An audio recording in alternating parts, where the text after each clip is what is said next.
So it looks like that number is slowing down. So we can go ahead and get started. First, I'd like to thank everyone for joining today's presentation, Adding Rich Content to Your Ionic App with ButterCMS. My name is Rachel and I'm on the marketing team here, and I'll be your moderator for today's event. And before getting started, I'd like to go over some housekeeping notes with you. So today's webinar is being recorded. We will send you an email with a link to the recording and slides after the event is finished, so you'll be able to revisit this content later on. Our presentation will be about 50 minutes, and we'll use that remaining time to answer any of your submitted questions. So feel free to submit questions during the event. To do this, just click on the Q&A icon on your screen, and we'll get to as many as we can once we're done. Additionally, if you have any technical issues or concerns, you can send me a message in that same Q&A box as well, and I'll respond to you directly. Now, I'd like to introduce our speakers for today's webinar. First, we have Mike Hardington, Developer Relations at Ionic, and we have a special guest, Jake Lumetta. He's the CEO of ButterCMS, and I will pass it over. Hi, Jake. So I'll pass it over to the two of them for their presentation. Thank you. All right, thank you so much, Rachel. So we're gonna do this, we're gonna break up this presentation into, I can say 3 parts, maybe. We'll do a quick little introduction into Ionic for those who haven't used Ionic before or are still curious about what Ionic is and what it has to offer. Then we'll dive into the details of ButterCMS with a quick little presentation from Jake. And then we're going to look at how we can take Butter, integrate it into our Ionic app, and then start adding some rich content without having to go through and recompile our app every single time we want to make a change. So let's take a quick overview of what Ionic is. So Ionic is a UI framework for building native iOS, native Android, and web apps. You build using our components, using our kind of building blocks, and then you're able to integrate with whatever framework of choice that you want to use, and then ship something to these native platforms as well as the web. Now, Ionic is incredibly popular, which maybe not always the best metric to measure success, but it is a good metric to know that if you are building Ionic apps or you want to hire someone who has experience with Ionic, you're going to be able to find developers out there in the ecosystem. Also, we're heavily used inside of both Apple and Google Play. I think the last time I checked those metrics, it was roughly around 10% or so inside of the iOS App Store are Ionic apps, and a little bit higher for Google Play. So when you combine all those numbers together and kind of do some rough measurements to kind of even things out, we're roughly about 10% plus or minus, 2 or 3%. And our community is incredibly huge, with over 5 million developers from all across the globe, with our different developer channels that they can come to, with our forum, GitHub, Stack Overflow. If there's a question that you have while you are building with Ionic, chances are you're going to be able to find a place to get some help or ask questions and find answers from other Ionic developers around the world. Now, out of the box, Ionic builds its component kits as standalone web components. If you don't know what web components are, that's all right. You don't really need to know too much about them. All that means is that when you go to render one of our buttons or our card components, you're rendering these components in a way that does not require any JavaScript framework. So if your technology changes over the years, say you move from Angular 1 year to React to Vue, you can pick and choose your framework as your needs change, but know that those components are going to be able to work with all of those frameworks. In addition, we also integrate with each one of these frameworks in a way that makes the component and developer experience feel right at home. So for example, if you're using something like Angular or React, the way that you integrate with those frameworks and their routers are going to be very different. So with Ionic, we integrate with those routers in a way that feels right at home for developers. You're going to be using Angular Router for your routing solution, and you're going to be using React Router for React. In addition to this, you're also going to be using the tooling provided by those frameworks. So with Angular, again, this is going to be the Angular CLI and everything that it has to offer. And with React, this is going to be something like React scripts. Or if you wanted to, you could opt out of React scripts and just bring your own. Again, we're kind of just the component solution and the UX of your app. If you're going to be using your own tooling, you can do that as well. We don't have any strong opinions on that. Now, this sounds all great and kind of amazing, but component libraries are a dime a dozen. This whole cross-platform thing has been around for a while. Why is Ionic still doing this, or why is Ionic even important, and why do I need Ionic? Well, let's start off by stating that building for mobile is very difficult, contrary to what people tend to think these days. With the different platforms that you have to target out there, being iOS and Android, they each implement their own different design principles and design systems that you now have to adhere to. So for iOS apps, you're going to have a different interaction and a different platform to build and style for than Android. And those interactions and the different way that your app behaves on those platforms are going to need to be accounted for. In addition to this, now you're going to be maintaining separate code bases, right?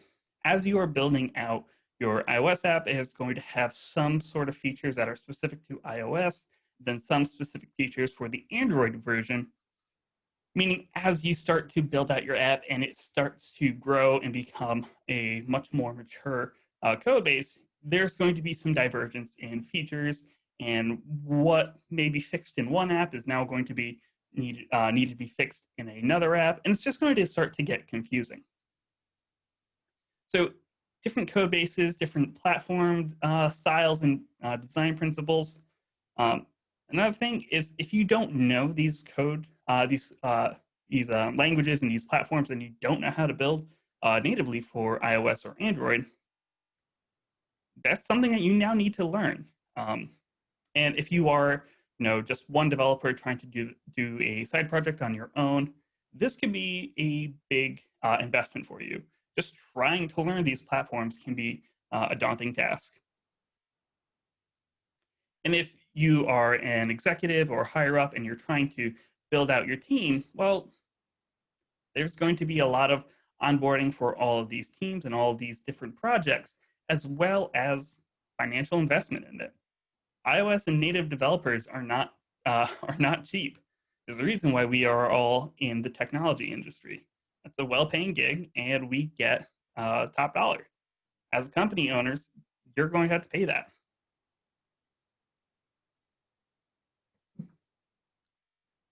And then finally, say you go through and now you have 2 native apps. That's great. What about the web? You're now going to need to maintain a separate code base for your web app that is completely different and maintained by either a separate team or a sole developer. And this is going to add to the confusion, the code divergence of your platforms and all the features. So having to consider all of this, it's really no secret that it's going to be a difficult process. Ionic solves this problem by giving you all the pieces to build with web technologies, and then letting you enhance it with native features as you need it. So let's take a look at a project and start to inspect what an Ionic project looks like. So let's see if you can see my computer right here. I have a React project that I already created. But if I didn't create this project, what I could just do is just run Ionic start my app, and I could start to get a list of different frameworks and a list of different options to choose. So I want to choose a React app. Okay, well, that's great. Well, what kind of starters do I want? Do I want to just have, an empty project where I could just start building out all my features. Maybe I want a list or a side menu, tabs, or a conference starter app, something for a more kind of everything, including the kitchen sink. So we have a couple different ways for you to get started.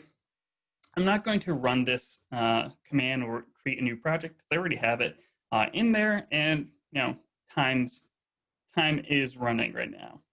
So I'm just going to open up my editor, and like I said, this is a React app.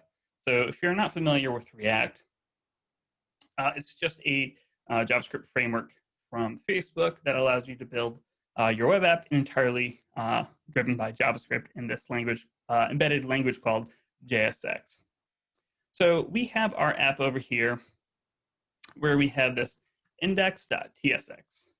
Now, if you're familiar with React, this should be pretty familiar to you. Basically, we're bootstrapping a new React app by saying React DOM.render and passing it this app component and rendering it to the root element. Well, this app component itself is where all the magic starts to happen. So we have some components that we're importing from Ionic, things like Ion App, Ion Icon, Label, Router Outlet, Tabs, and Tab Button. Some things from the React Router DOM package, as well as React itself for the JSX factory. So we have some core CSS files that we're importing here as well. And then we have the majority of our app component itself. Using this Ion App component, Ion React Router, tabs, and then the different routes that we can navigate to inside of our app. Now, I know this might seem like a lot to just kind of visualize through code, so let's go ahead and actually just run this on our Android emulator over here. So I'm going to run Ionic App, run Android -live reload -external. You don't need to know too much about those commands. All that means is that we're going to run it on this emulator using live reload so that as our changes happen, they'll be reflected to the device. So I'll just run, this is Android Studio. If you've never taken a look at it before, it's kind of like WebStorm if you're using that, if you've been used to that, or PHP Storm. So let's see, we got our editor over here, and we have our Android emulator. So let's take a look at what we have here. So as we can see inside of our app, we have this tabs component, which using kind of standard terminology and ideas, I can assume that this encompasses this tab bar down here and these different views or outlets that are displayed inside of our app. Cool, I can see that I have this tab bar component as well, which gives me different tab buttons, each with an icon and a label. So as I start building out my app, I could start to navigate around, click the different tabs to navigate inside of my app, and render out different components using React. Okay, that's cool and all. Let's go to our tab1.tsx file. And this is an example of an Ionic page where all we're doing is importing more components from Ionic itself, this third-party React component that we've created, as well as any CSS that we want to associate with this component. In here, we're just rendering out something like an Ion page, header, or toolbar. So this is building out this top-level bar inside of this component where we can set the title and say, you know what, I don't want to call this tab 1. Let's just call this Hello World. We'll save. And this will automatically be updated inside of our app. So this is a really nice development experience. As I want to come down, say, get rid of this Explorer component and render out an H1, say, welcome to my app, another paragraph tag. My name is Mike. As we save, the same thing will happen over here, where we start to re-render our entire app as changes happen. So this is inside of an Android emulator or an Android device. So as we make changes and we want to start accessing native device features, we have this available to us and can start making these changes. Now, this itself, it's all just web technologies. So if we wanted to, we could open up our Chrome developer tools, go to Chrome : inspect. This is a nice little hack if you don't know how to get to the dev tools from just Chrome : inspect, and we can see that we have this emulator over here as an available target.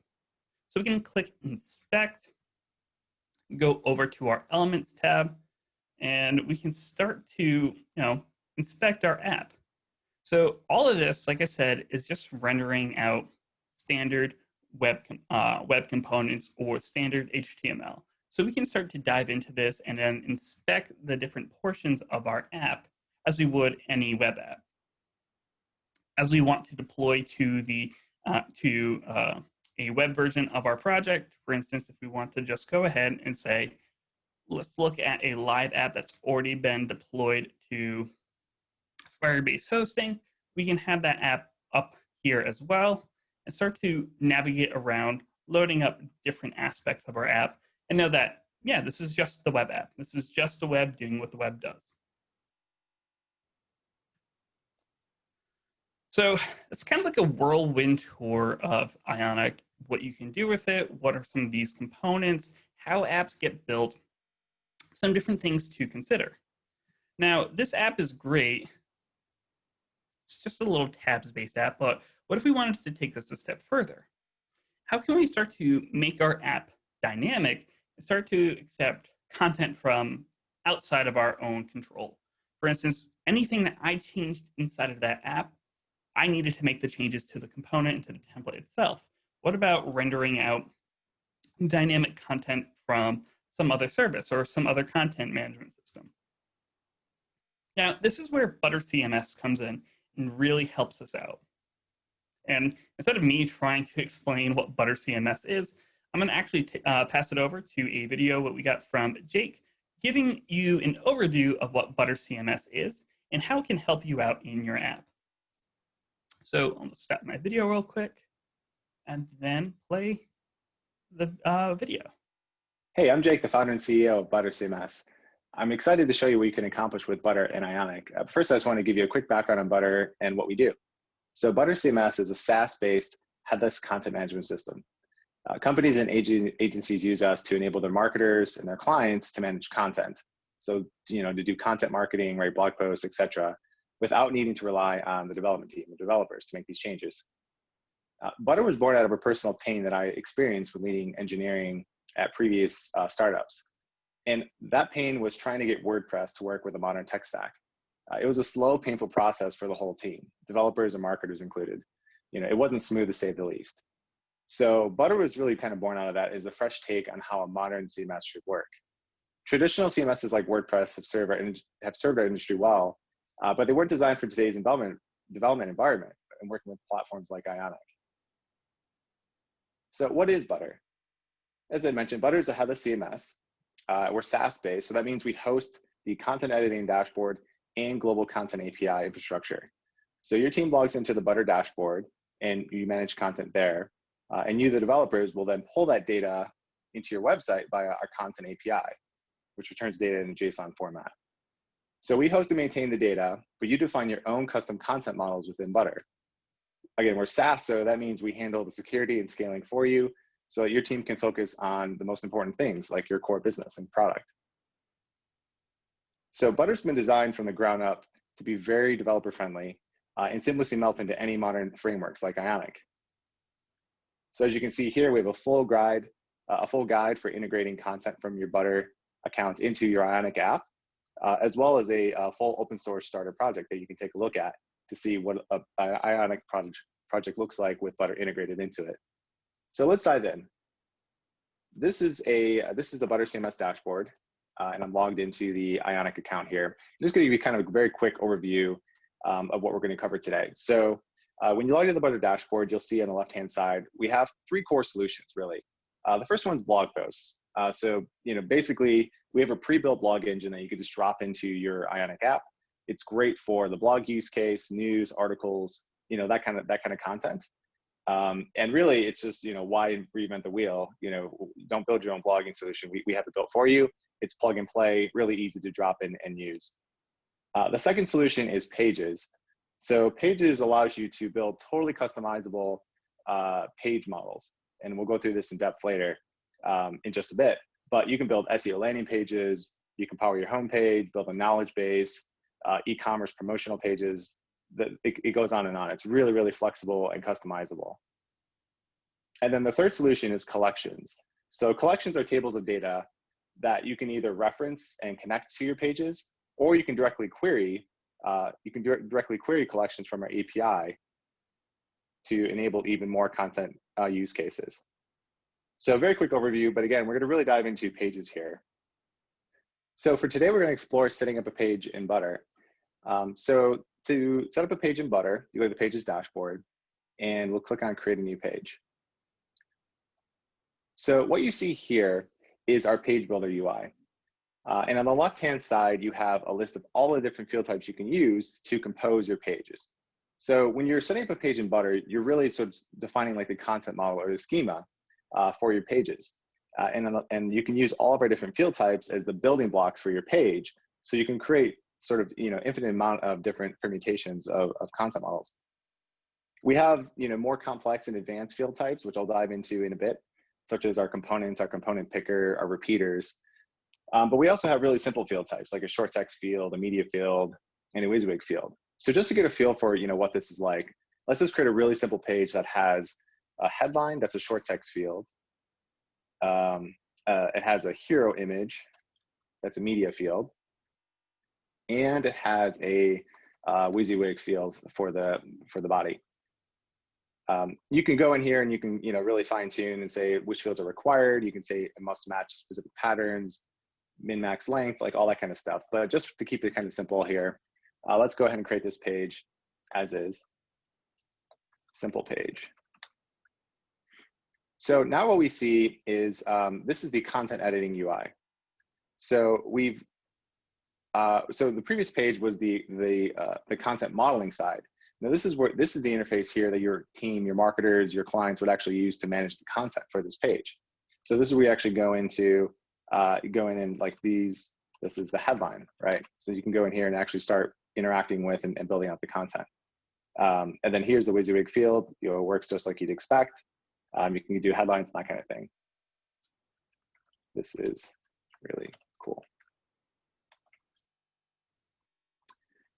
So this gives you a flavor for just creating a really fast, simple page.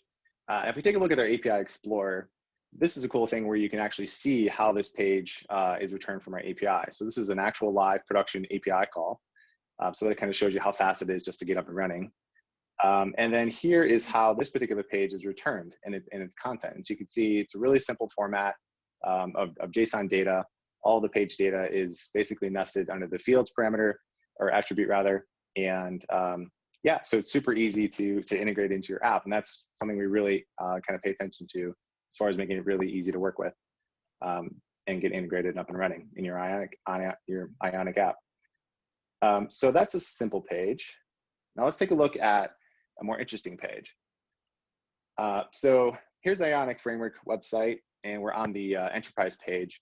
And this is a beautiful looking page. It's a beautiful looking landing page, and it's got kind of a lot of custom design elements to it. And if you kind of look at the page, it's really composed of multiple sort of horizontal sections of the page. This would be a horizontal section, like this would be a section, this would be a section. And so you can kind of decompose this page into sections, and these sections really map well into our field type called components. So let's take a look at how we might actually manage and model this page in Butter. So we've got our enterprise page set up here. And just to kind of give you a quick overview of the content that we have set up, we have an SEO component. So this is sort of just best practice. You want to ensure that you have an SEO component to give your marketers control over all the important SEO meta information. You can, of course, extend and enhance this to include Facebook and Twitter open graph tags and that kind of thing. So this is a really simple example here, but it's a best practice, right? So you have an SEO component to manage all that content. And then when it comes to the body of the page, we have a sections component picker. And a component picker basically allows you to have like a flexible kind of array of components. And again, I'll show you the configuration side of this in just a quick second. But as an example, this sections, again, it composes the body of the page. And what we're doing here is we're creating, we have 3 different components configured. So 2 column with 3 bullets would map to this component here. So 2 column being, it's a 2 column layout, and then 3 bullets over here on the right hand side. It indicates that, there's kind of these 3 bullet points, maybe more, maybe less, but you can have a kind of a repeater set up to manage that. And we'll take a look at that as well. But yeah, so we have this 2 column with 3 bullets component. If we expand that, you can see how the content's actually set up. So we've got a headline, which is this value here, which maps to this right here. Then you've got a subheadline, which maps to here. And then for the right-hand side, we've got a benefits repeater field. So repeater, again, is one of our more advanced field types. And it allows you to have basically a set of fields that you can repeat multiple times. So what that means is if you look at each of these, each one has an icon, a headline, and sort of a description, right? And you have that repeated multiple times. So with a repeater, that's what we've defined. We have an icon, a headline, a subheadline. And now the marketer or whoever's managing the content for this page can simply go in here and add as many benefits as they like. And they can reorder them, drag and drop, and stuff like that. So to make it really easy to manage the content for this component. So that's one example component. Another one that we've set up is a testimonial component. So the testimonial would be like this right here. So you've got an image, you've got the actual testimonial quote itself, you've got the person and the company, and you see that played out, a kind of one-to-one mapping here as far as the structure of this component. And then finally, we have an ebook callout. So actually, just to get a flavor of what it's like to add another component. Where's the ebook callout? So here's the ebook callout, right? So let's say that a marketer is composing this new enterprise page, and they've got it set up so far with 2 components, and they really want to add the ebook callout. So here they would click this, and now this shows the set of components that we have configured for this component picker. In this case, we only have 3. We have 3 configured. Again, this is totally customizable. You can have 2, you could have 10. It's really up to you and your team as far as sort of the design palette that you sort of define to use across the site. So as a marketer, if I wanted to add an ebook callout, I would simply click this, and now I can go down here and fill in the content, right? So I got my ebook. Let's see, grab some of the content there. This would be the call to action is the actual like button label. So read our free ebook, and then the actual link of where the button takes you when you click it can be managed like that. And that's it. It's really simple as that. And then, of course, the marketing team needs flexibility to kind of reorder these components if they like, right? So if they wanted the ebook call out to appear above the testimonial, you simply click this and you can reorder entire sections of the page, as simple as that. So let's just take a quick look here at the configuration side. And it's basically as I described, right? So we've got an SEO component, which is this field type here. And if you expand it, you can see that it has 2 short text fields within it. And then for the sections of the page, we use a component picker. And then when you have a component picker, again, what you're doing is basically compiling a library of components that your marketing team can then choose from and use when composing this page or pages like it. So here we have our sections picker. And then within it, we're saying that our marketers can use either a testimonial component or ebook callout or the 2 column with 3 bullet component. So you can see, like, if we expand this one, it's got some short text fields, and then it has a repeater field. And then within that, you can have the structure of each repeater group. So you can see that you can get really, really customized and complex with the kind of content that you can actually manage with Butter. So if we go back to the page and just take a quick look at the API Explorer, because now that we have the content set up, the last step here is to, we've seen how to model out the page. The last step is now to integrate the actual content itself that comes back from the Butter API into your Ionic app. So again, we power all of the content and host and maintain the API. So it's your Ionic app will be fetching that content from our API. And it's also your Ionic app that defines the UI and the presentation layer. So that's another key element here, which is really nice. As a benefit of Butter, we don't control the presentation. So you have complete control over the presentation layer. So with that, I'll hand it over to Mike to take you through getting this integrated into an Ionic app. All right, let's jump back to our presentation. Okay, we have some video issues on my end, but we are good now. Cool. So that was like a quick whirlwind overview of Butter. Thank you so much, Shake. Honestly, there's a lot of great options out there, and ButterCMS seems to be the one that lets me get everything that I need done without getting in my way or being too heavy-handed with things. And I really like that aspect about it. One of the options that Jake talked about was not controlling the UI or the visual aspects of it. And that's something I really think is pretty awesome. So with this built out, how can we start to integrate Butter into our existing app, and specifically that demo app that we were looking at? So I'm going to come back to our app itself, and I'm going to first start off by looking at how we can integrate Butter in a vanilla React context. So the first thing that we have is this ButterCMS package. So if we want to start off by building out an app, we can first install from npm or using Yarn ButterCMS, and this is going to give us the Butter object that we can, or a Butter class that we can instantiate.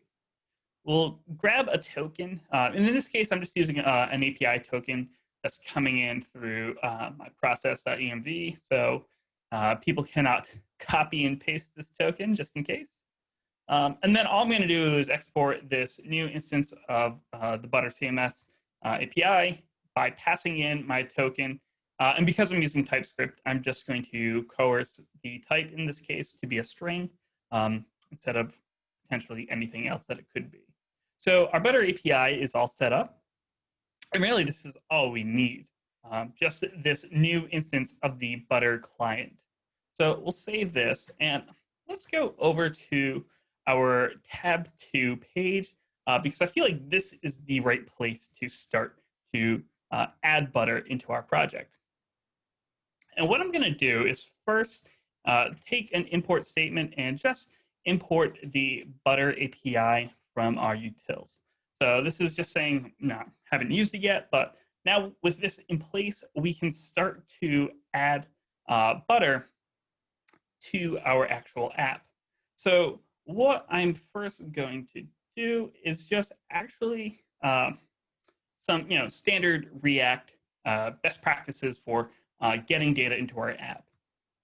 So first, I have this set page or page data and set page data using the useState method from React, and I have it typed to this type of iPage type. So basically, I know the kind of structure that's going to come back from my API call.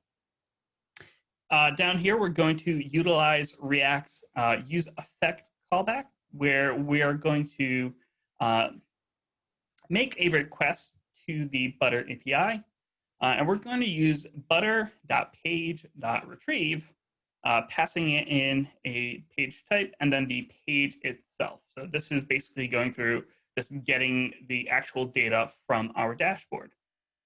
Exactly the type of data that we saw in the API Explorer from Jake's video.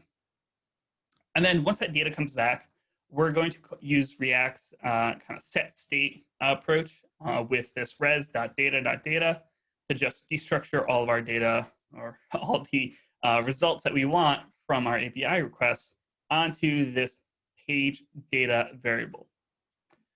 So with that in place, let's come down to our app, and we have this Ion content component down in here, which is going to let us just render whatever we want. So just to make sure that we're actually getting data back, let's just render out a pre-tag, and inside of this, we'll just say JSON.stringify. We're going to stringify the page data, and this is a pretty nice, totally unrelated to everything we're talking about here, but if you pass in some extra arguments to JSON.stringify, you can actually start to format your JSON. So if you're a React developer and you want to know, oh, how can I actually see my my app's data in a clearer way? Pass in a variable, null, and then set to, and you will get something that looks like this. So much easier to read than without it. But here is all of the different fields and all of the different pieces of data that come back from that API request. So in the dashboard that we saw, here is the SEO components that we had in here. We were setting the title and then any descriptions. So if we're using something like React Helmet, we could start to incorporate this into our app and start setting the metadata or the title and meta description of our app for good SEO practices. Further down, we start to have all the different types of data that we could render, or there are different types of components that we could render in this page. So we have a testimonial component, the ebook callout, and then the 2 columns with 3 bullets with all of the different titles that or all the different data that it could render itself, or that is specific to that component. So what we can do down here is actually just start to be a little bit smart about what kind of data we're going to use. Since we know the type, we can start to incorporate that into our template. Now, this could be something that you would want to reconsider or change around during a live production use case, but in this case, we could just use something like a bunch of different if statements if we want to code around this. So in this case, we're going to import our Cta component, a testimonial component, and if we want to take a look at what these are, so the actual Cta component, it's just going to get a bunch of props passed to it, which are going to be the different types coming in. So in this case, we're looking at the call to action, or the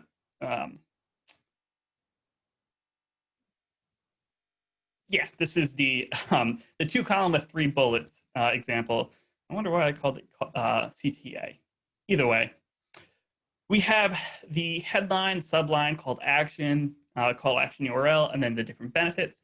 I've just extracted this out into some different types. That way we're using TypeScript. Why not just be a little bit more type safe about everything, and we can get our auto completion inside of our IDE. So inside here, we're just creating this Ionic card and setting an href to link to the call to action URL. And further along, we have our card header, where we're just going to set the card title to be the headline. So in this case, it's going to be a trusted foundation you can count on, which is a really nice headline.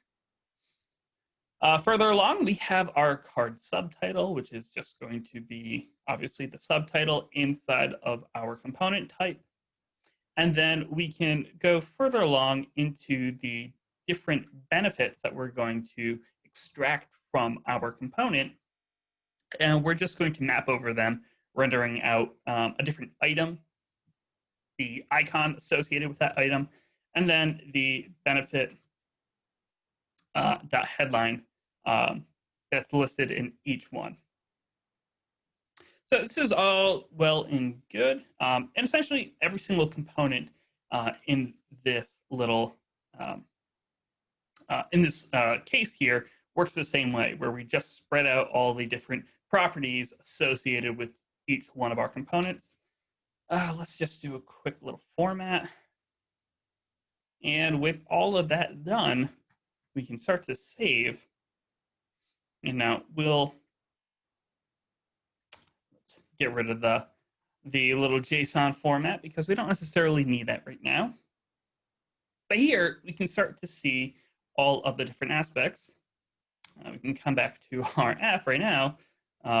We can start to see all the different components, all just managed through ButterCMS. So if we wanted to go back and say, all right, well, let's go to our ButterCMS. I'm going to my login and go to the different pages. Okay, let's go to the enterprise. Now, let's see, what do we have for an order right here? If the Android emulator would stop being difficult, we have the quote, the ebook callout, and then the 3 columns kind of CTA. All right, well, we're inside of our page right here. Why don't we, let's see, we'll put the testimonial down last, bring the 2 columns and bullets all the way up, hit publish. Then all we need to do is really just reload the page. So if, for instance, you were already had this deployed to a live hosting provider, this would happen on page reload. For an app, this would be whenever the users start up the app again. But with this already in place, nothing in my code changed, and I already had this data updated live on the app. So this allows me to be a lot more flexible with what my components can do. I could also come over here, open up, say, headline, trusted foundation you can count on, believe it, publish this again. And I'm just going to make a small change in here. And cool, our content is automatically updating without me having to really do anything to the app itself. So it's going to be really powerful as you start to integrate with more content management systems or more non-developer personnel. For instance, if we want to make sure that our entire marketing team could make changes to our apps or have full dedicated help pages or help sections inside of our app, this can all be driven through Butter, and we're just coding out the different visuals that we wanted to render. So really, really nice stuff over here. Let's kind of get back to our presentation. Nope. Go all the way here. Cool. So went through the demo, took a look at it. I really think that Butter really can make building out data-driven apps or content-driven apps incredibly powerful and super easy. So I want to invite Jake up to the stage. Let's see, how can I do this? I will make him the host. And then, yeah, Jake, why don't you turn on the camera and come up to the stage and let's do some Q&A. Howdy. Awesome job, Mike. That was great. Thank you. Thank you. Thank you. Cool. Let's, where is the let's Q&A? see what questions. Yeah, let's see if I can find the Q&A on my screen. Here we go.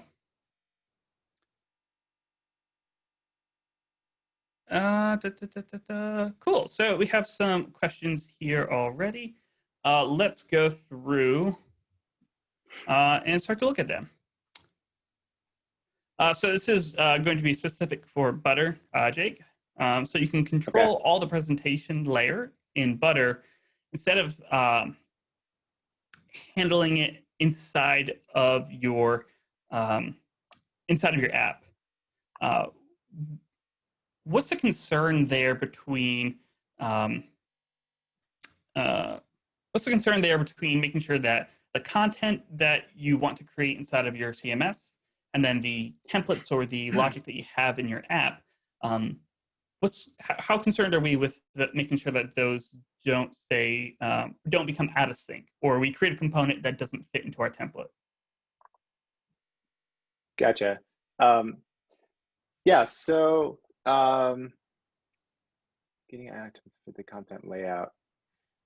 I think this kind of gets into sort of previewing of content and enabling and setting up, ensuring that you have like a really good preview kind of workflow for your content editors. I think that does that sound like it's answering the question there? Because I can elaborate more there. But as far as previewing goes, like that's definitely a best practice, and I guess we kind of skipped over it just for the sake of time here. But naturally, if you were to actually use this on your live site or in your live app, your marketers, your business folks actually managing the content are definitely going to want the ability to, make a small change to something or create a draft of a new piece of content and be able to preview that to be sure that it's going to look good before it actually goes live. And that's a workflow that we definitely support within Butter. We allow you to configure setting up previews of your content, saving content as draft versions before you actually publish it and that kind of thing. So that's definitely possible to do. And we have documentation on how to go about doing that, but that would be kind of the recommendation there. And that's how it typically actually plays out in like a real project.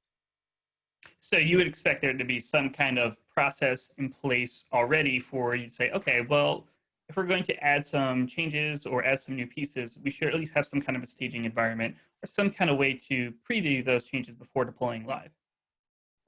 Yeah. Yeah, for sure. And Butter, this is a little bit more sophisticated feature, but we do have multi-environment capability. So what that means is basically you have kind of multiple ButterCMS instances all within your account, and they typically map one-to-one with your actual development environments.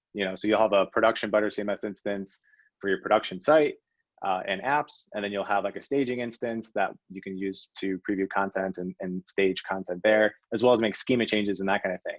So yeah, that's definitely like a best practice for kind of production apps. Yeah. Oh, that's awesome. I didn't know about that different staging environments. That could be pretty awesome. Imagine, for Ionic folks who are using something like AppFlow and they want to have some different staging environments and doing those live builds and live deploys, comparing it against different environments. Yeah, for sure. What about multi-language or multilingual content? Is it possible to have like an English version of your content and then say a Spanish version or a French version, etc.? Yeah, for sure. It's actually really easy to do that in Butter. I don't know if I can share my screen, if that's going to make things a little wonky. Can I try sharing my screen just for a split second here? Yeah, go for it. All right, I'm gonna try.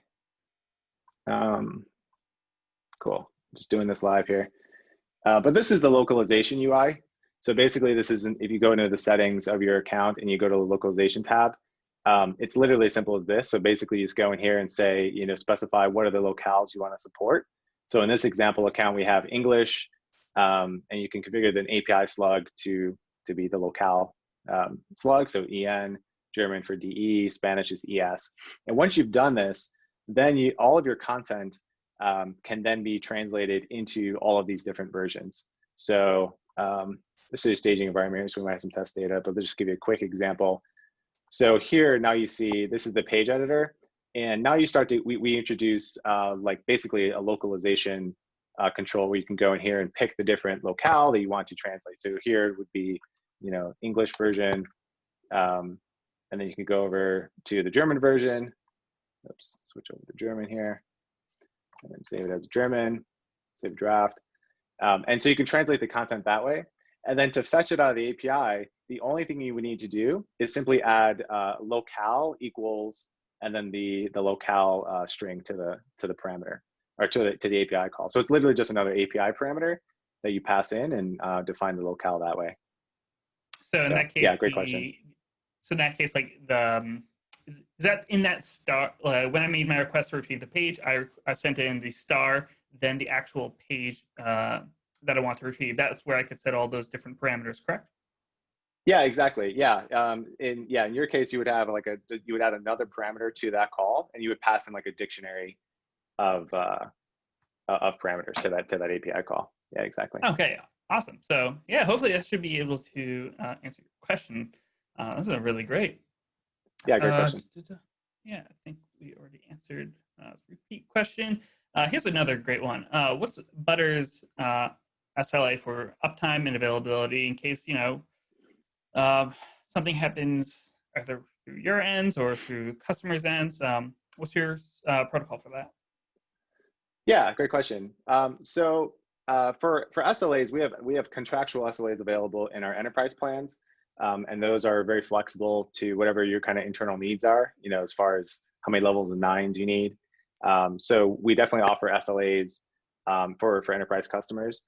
As far as what our just sort of general kind of public-facing uptime availability is, you can go to status.buttercms.com, and you'll see our live and historical status of our platform. Needless to say, we strive for 100% uptime, and we do really, really well on that. I always want to knock on wood whenever answering this question, but we have many layers of caching kind of throughout our stack. So we use Fastly, for example, to cache our API calls. So Fastly is, if you're not familiar with Fastly, they're like a global CDN. They're like a Cloudflare competitor kind of a thing. So they have a global network of CDN edge nodes. So when you're actually calling the Butter API, 99.9% of the time, you're actually just getting a cached JSON payload back from an edge node close to wherever you're actually making the call from. So really, really fast performance. It also helps with uptime and availability and that kind of thing. Yeah, and if you're building something like a progressive web app for the web, there's also other layers of caching as well, like service worker caching that you can integrate inside your app to make sure that all the content's going to be there, even if nothing's wrong with Butter or nothing's wrong with any API, but you're just offline. So you can have some nice support there. Yeah, that's a great point. Yeah. Is there a way to show when data has changed or if content has changed inside of a page? For instance, like maybe show some kind of push notification or some kind of web notification, like a webhook that we can trigger to display, hey, content's updated, please reload. Yeah, exactly. We do have webhook capability, full webhook capability to do exactly that. So if you're familiar with webhooks, yeah, basically in plain English, what it means is, whenever someone in your team, a marketer or a client, goes into the Butter dashboard and makes any change to a blog post or a page, if they create a new page, if they delete a page, if they edit an existing page, we have webhook events where our system can notify your system. You'll set up like a listener, and we'll just send like a post request to let you know that content has changed and specifically which piece of content has changed. Cool. That's so good to know. Also, considering our SLA and uptime kind of question that we had, I found a little piece of wood. That's my thank you. Yeah, here coffee mug holder that we can just knock on. Let's see. Yeah, we answered that question. Is it possible to integrate Butter? I know you mentioned keyword a few times in your presentation, the schema and the GraphQL. I'm assuming that GraphQL is involved in there at all? So we don't have a native GraphQL API at this point. If you are, I hate to mention another framework, but there's other frameworks out there that do support GraphQL, and we have basically kind of source plugins for those frameworks. So those source plugins basically will map our REST API into a GraphQL kind of format. So there's options so there's options out there, but we don't have a native GraphQL API available yet. Cool. All right. Yeah, and it's one of those things. One of the questions was, if you had something like, I think this one's Apollo GraphQL client as your approach for mapping to your API, but yeah, you probably have to figure out how to map the REST API to their client as well, in order to be able to integrate those two together. So at the moment, I guess the answer is, not right now, but you could potentially have some workarounds in the user space. Yeah, I mean, this has never been it's sort of like a preference. So some people may start lately have kind of been preferring or been interested at least in GraphQL because it's a newer growing technology. But it's never a hard blocker. You can definitely fetch the data with Butter directly from our API, or as you demonstrated, we actually prefer that you use or suggest that we use our SDKs that we built that make it really easy to just fetch content from our API. So yeah, I would suggest using our SDKs, like our JavaScript SDK. Mm-hmm.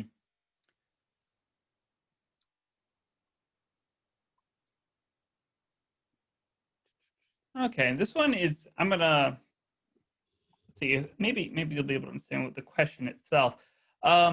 Does Butter have the capability to not only get a piece of content, but a template layout, presentation piece to render inside of an app? Like instead of just getting all the different components, can I just send it my whole layout and it can build that off basically in inner HTML? I guess at a technical level, it would be possible. You know, if you want to really kind of break it down, like we can be used as just sort of like a raw data API. And so like one of our field types is an HTML field, or we also have this kind of plain text fields. So you could, and some customers do, like they do manage kind of like snippets of, or chunks of like HTML content for a traditional website. So if you wanted to manage, you know, Ionic component code in Butter, you could do that. We don't have, as far as the development experience, you know, we don't have like a nice IDE interface or anything like that, you know, that you get working kind of natively in a proper IDE with autocomplete stuff like that. But if you wanted to like develop that code locally and then like kind of dump it into Butter, you could do that. It's honestly, I wouldn't recommend it as a best practice, but it is technically possible to do. And it would require you to do like a toFetch thing. So you would need to first call Butter to like fetch the template code. Well, I guess it kind of depends on how you stored it. I guess you could store all the template code and the content itself in one like page in Butter. So that would be one API call. You would just fetch all of it together, and then you would obviously have like a two-step kind of processing. So it's a little bit complex, but technically feasible, I suppose. Yeah. What's the Jurassic Park quote? Scientists are too preoccupied whether or not if they could, to stop to think if they should. Like just because you in theory could do something that best practices are going to say probably don't. Because I know with I know some examples, like if you have raw template driven content inside of any REST request, and then you want to render that out and you're using something like inner HTML, the browser is natively going to strip out things like click handlers or any events or JavaScript that could be embedded into that template. So that's just security practices, that's apparently something that the browser does for us, which is awesome. Cool. So yeah, can we create a native app? I guess I can answer this question. Yes. If you, for instance, are using Ionic and you're using the renderer that I was using in this case was Capacitor to render out my native app. And yeah, this whole thing, if I want to start calling out, say, getting geolocation or different Bluetooth connectivity, I could do that inside of this app as well. So this is, you know, pretty much a native app that you can use.